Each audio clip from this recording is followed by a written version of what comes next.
Saudi আরবে অনেকেই আসতেছেন।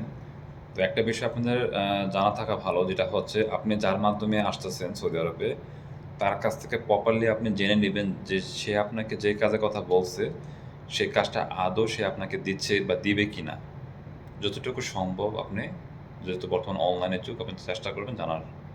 কারণ ভাই বর্তমান মেক্সিমামই মানুষে কিন্তু ঠিক আছে, এসে কিন্তু প্রতারিত হচ্ছে। আর সৌদি আরবে এখন যে অবস্থা, কাজের খুবই সংকট, খুবই হাহাকার। নতুন যারা আসবেন ভেবে চিন্তে তারপরে আসবেন। প্রয়োজনে ১০০ বার ভাববেন। কারণ আপনার ৪ লাখ, ৫ লাখ, ৳৫.৫ লাখ খরচ করে আসবেন, আসার পর এখানে কাজ পাবেন না। দেখা গেছে সাপ্লাই কোম্পানি আপনাকে ৩ মাসের আকামা ধরায় দিয়ে থেকে গেছে, তারপরে দালাল মনে করেন চম্পট মাইরা গেছে, চইলা গেছে, আপনার কোনো খোঁজখবর নিবে না। তখন আপনি কি করবেন? তখন এই বিদেশে বাড়ি তখন আপনাকে কে দেখবে? তখন আপনি বিপদে পড়বেন। আপনিও তো বিপদে পড়বেন এবং আপনার পাশাপাশি আপনার পরিবারও বিপদে পড়বে।